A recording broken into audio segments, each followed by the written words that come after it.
Hi guys, my name is Mike, and a few days ago I asked NASA if he would post a video of mine on his channel. It's 72 and 12 ground control on Cul-de-sac, and him being a huge Homefront fan, he agreed. So NASA, thanks a lot for doing this, man. This is not the first time you're helping me out, so thanks a lot for everything. Now I'm gonna start off by talking about my setup and explain everything that I use. So starting off with the abilities, I'm using Blast Wave because you want to be able to withstand a huge amount of explosives when you're capping a flag. Tactical reload, because basically this game is unplayable if you can't reload fast. It's so fast paced that you want to be able to reload very quickly. And finally Penny Pincher, because you want to buy your airstrikes a lot cheaper, and this game, especially on the infantry maps, is all about airstrikes. I mean, you want to be able to slow down the enemy by cutting off some of his routes when he's going for the flag. So buying the airstrikes a lot cheaper is an absolute must. And talking about airstrikes, there's 3 different airstrikes: the Hellfire, Cluster Bomb, and White Phosphorus. And the one that I prefer is the Cluster Bomb, because even though it has a lot smaller radius than the White Phosphorus, the duration is a lot longer, and you can actually kill people inside buildings. So a lot of people prefer the White Phosphorus on this map because it's a huge radius, and you can theoretically kill more people. But with all these buildings and the time it takes to deploy, you know, enemies will hear White airstrike coming and they'll just jump in a building. So the Cluster Bomb will get people in that building as well. As for the Hellfire missile, it's not really effective because it takes a lot of time out of your game. You have to sit there and aim for quite a while, and most of the times you get 1 or 2 kills maximum. I prefer the Cluster Bomb because it will stop people in their tracks. You know, they will see the wall of fire in front of them and just stop. So I think it's a lot more effective than the other 2 airstrikes. As for the weapon of choice, I prefer the Diablo to the Vector because of the larger ammo capacity. It has 4 more bullets. You might not think it's important, but you know, in the long run, having 4 more bullets in your gun will get you a couple of kills more than the Vector. And the faster reload time. The Diablo reloads a lot faster than the Vector, so it's up to you what you want to use: a fast killing gun like the Vector, or a Diablo that kills a bit slower but has those 2 advantages.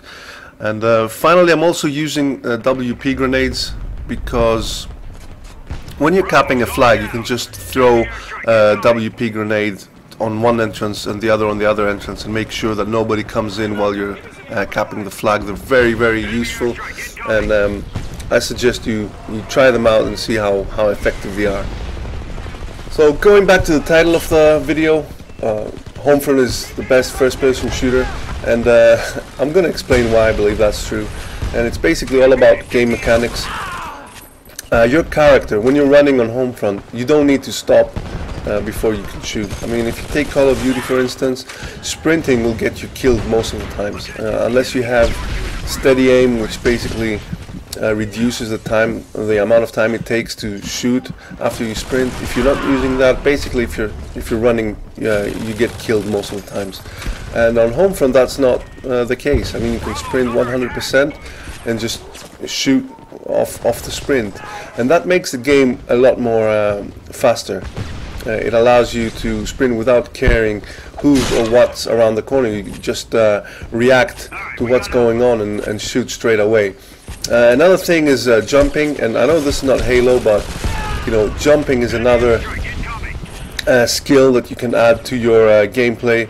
It doesn't have to be jumping and shooting, just jumping up to avoid someone when you're reloading. So if you're caught in a reload and somebody's shooting at you, jumping will save you a lot of times because your character jumps real high.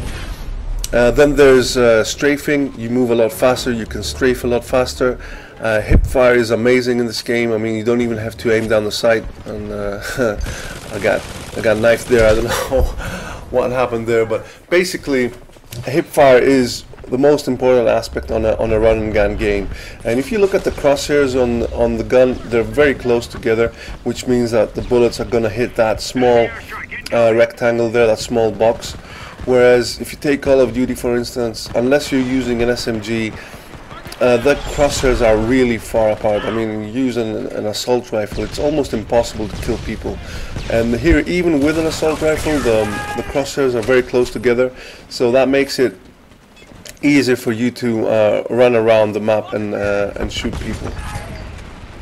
And another thing that makes this game easy to run and gun is gun balance. I mean, this is probably the most balanced game I've seen. Granted, there's very few weapons. There's like 2 SMGs and 3 assault rifles, stuff like that. But they've got the balance right. I mean, an SMG will destroy an assault rifle at close range and lose at long range, and vice versa. So if you're using an SMG, you can move faster, and the hip fire is a lot better than the assault rifles. And you can basically be confident that if you're coming against a guy with an assault rifle, you're going to win that gunfight. And that makes it a lot easier for you to run around the map doing what you need to do. And finally, there's dedicated servers. I mean, Homefront, like Battlefield, run on dedicated servers. And on games like that, my kill-death ratio is about around the 3-point mark. On other games where there's peer-to-peer connection, like Call of Duty, Crisis 2, stuff like that, my KD is around 1.6, 1.7, and that's a huge difference. I mean, if you're playing a game where you have an equal chance of killing somebody, it makes it a lot easier for you to be confident about yourself and run around, run and gun, to say. So I'm curious to see what you guys think. I mean, I don't know if you've played Homefront or not, but let me know what you think about the run and gun game. If you think some other game is a lot more faster paced than Homefront, just let me know in the comments below. And finally, a few things about my channel. When I first started out a year ago, it was about, you know, different kinds of gameplay, Call of Duty, Crisis 2, stuff like that.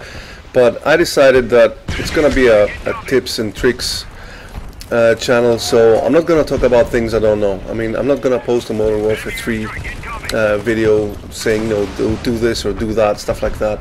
I've played Homefront. I've got 20+ days played on Homefront and another 20+ days played on Battlefield 3, so I know what I'm talking about there. I've got a 3.0 KD on both games, so I'm good at those games, and I got something that I can share back and give back to you guys. So I won't be posting any Call of Duty gameplay if that's what you're looking for. If you like Homefront and Battlefield 3, that's the main kind of thing you're gonna watch on my channel. If there's some other game coming out that's fun to play, I mean fun for me to play, like Medal of Honor next year, or Black Ops 2, if that's a good game, I'm gonna be doing some videos of that. But for the time being, it's Homefront and Battlefield. So to wrap things up, NASA, thanks a lot for doing this, man. It's not the first time you're helping me out. So thanks for posting this on your channel. I really appreciate it. And guys, if you want to have a look at my channel, feel free to do so. Hope you enjoyed the gameplay. Take care. Bye.